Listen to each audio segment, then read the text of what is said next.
Hello hello les amis, j'espère que vous allez bien. Aujourd'hui, vidéo courte puisqu'on va réagir à chaud à la news qui a secoué les marchés en ce début de semaine. DeepSeek, une startup chinoise qui a surpris tout le monde avec la dernière version de son modèle d'IA qui, d'après certains benchmarks, aurait des performances équivalentes voire supérieures à ChatGPT en ayant seulement coûté une fraction de ce qu'il a fallu investir pour développer ChatGPT. Certains parlent de 6 millions de dollars, d'autres disent que c'est beaucoup plus. Donc on va parler de tout ça dans les grandes lignes bien sûr parce que je vous rappelle que je n'ai pas de compétences techniques particulières et l'idée ça sera aussi d'essayer de réfléchir un peu sur l'impact que ça pourrait avoir sur les géants de la tech mais aussi sur l'industrie des semi-conducteurs. Et je vous donnerai mon avis en toute fin de vidéo sur l'impact que ça pourrait avoir sur ASML, vu que c'est une société qu'on essaye de couvrir sur cette chaîne. Comme d'habitude, n'hésitez pas à laisser un like si le contenu vous plaît, ça aide la vidéo à mieux se référencer. Et on peut commencer tout de suite par dire déjà que tout ça, ça survient dans un contexte de rivalité entre la Chine et les USA. La course à l'intelligence artificielle, c'est un sujet qui mêle technologie forcément, business aussi parce que ça drive les marchés financiers depuis pas mal de temps et forcément ça a une portée géopolitique avec notamment la question des restrictions des exportations de certains produits ou équipements stratégiques vers la Chine. On peut penser par exemple à une société comme ASML, pour la prendre au hasard, qui a interdiction de vendre certains de ses systèmes de lithographie à des clients chinois, donc les systèmes EUV. Et donc c'est parce qu'il y a ce contexte de restriction précisément concernant la Chine que tout le monde a été très surpris, d'autant plus surpris de constater qu'une startup chinoise a réussi à entraîner un modèle d'IA qui a des performances comparables à celui d'OpenAI.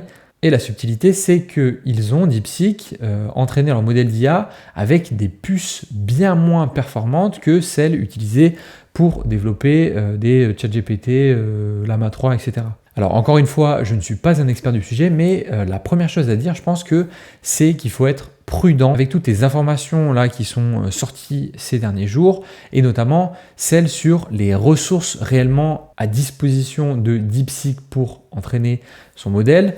Il y a ce chiffre de 6 millions de dollars qui ressort souvent, mais ça pourrait correspondre seulement à une partie des coûts de développement. On peut lire aussi qu'ils auraient seulement utilisé un nombre limité de GPU H800 de Nvidia, donc très loin d'être les GPU les plus performantes sur le marché. D'autres personnes relaient des témoignages qui disent au contraire que DeepSeek, via du coup le fonds qu'il détient, iFlyer, aurait à sa disposition plus de 50 000 GPU un peu plus puissants. Et là, vous vous imaginez qu'avec ce scénario, on s'éloigne des 6 millions de coûts qu'on voit un petit peu partout.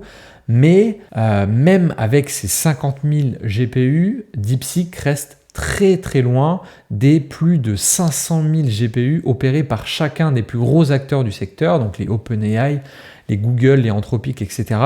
Et c'est pour ça que certains parlent véritablement d'une révolution en termes d'efficience. La question que tout le monde s'est posée, c'est comment est-ce qu'ils ont fait ça? Donc, ce que j'ai lu un peu de partout, c'est en fait qu'ils ont innové sur le processus d'apprentissage, c'est-à-dire qu'ils ont skippé apparemment l'étape de Supervised Fine Tuning, donc SFT, pour se concentrer sur l'apprentissage par renforcement, qui est une étape mais ultérieure très importante pour entraîner le modèle. Et donc dans le papier, les ingénieurs de DeepSeek disent que cette approche a donné lieu à un phénomène inattendu.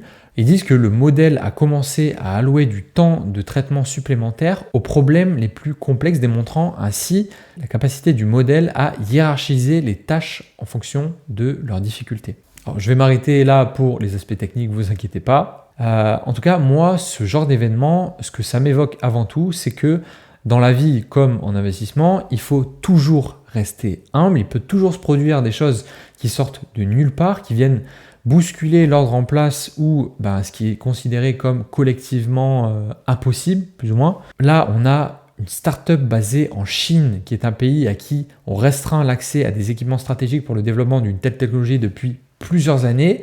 Et cette start-up, du coup, elle parvient avec un temps limité et des dizaines de fois moins de ressources que plusieurs des plus grandes entreprises tech au monde à développer un modèle d'IA extrêmement compétitif et super efficient en termes de coût en optant pour une approche d'apprentissage simplifiée, on va dire, pour entraîner son modèle. Et là, vous me l'avouerez, la probabilité qu'un tel événement se produise, elle est vraiment faible.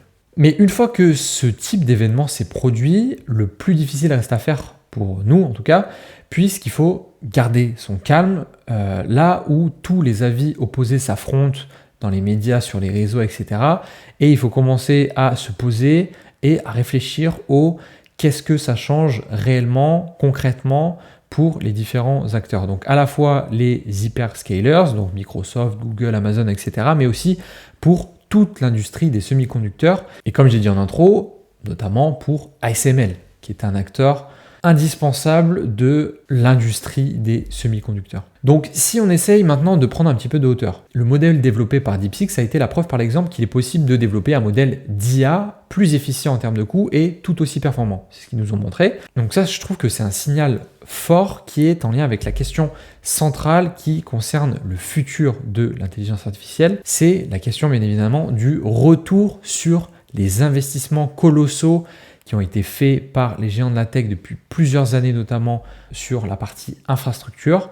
Donc ce qu'on pourrait envisager, si on pousse un petit peu l'exercice, c'est de voir les Microsoft, Google, Meta, etc., ayant pris les enseignements de DeepSeek, pivoter un peu du coup dans leur approche et dire « Ok, on a ce qu'il faut en infrastructure, plus ou moins. Maintenant, on met réellement le focus et toutes nos forces sur l'innovation.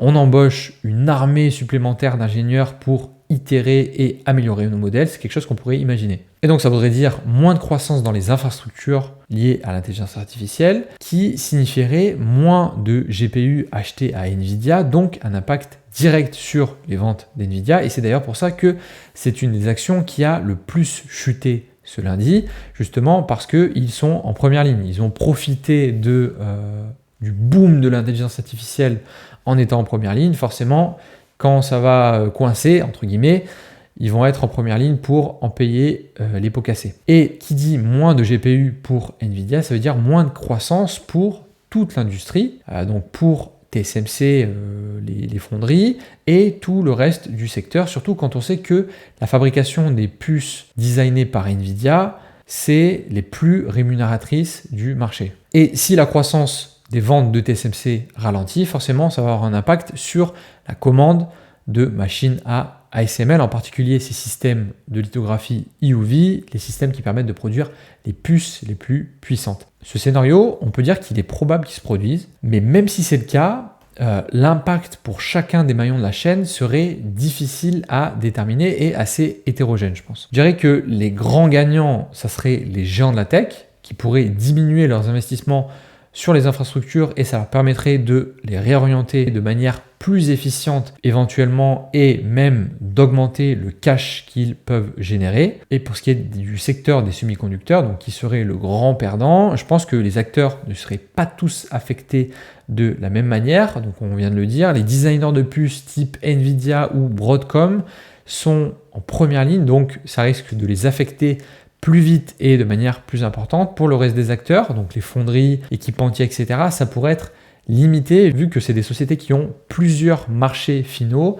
du style smartphone, PC, véhicules, etc. Donc il n'y a pas que l'intelligence artificielle. Après, c'est vrai que pour parler d'ASML, quand ils avaient présenté leur guidance 2030, je me souviens que la croissance du secteur qui était à 9% de moyenne jusqu'en 2030, elle était censée être drivée principalement par l'intelligence artificielle. Donc forcément, si ça venait à coincer, entre guillemets, je pense qu'il reverrait ce chiffre à la baisse. Pour les entreprises du secteur des semi-conducteurs, le risque que ce scénario se produise, il existe, certes, mais il y a de grandes chances que ça ait un impact significatif à court terme seulement et dans le pire des cas à moyen terme.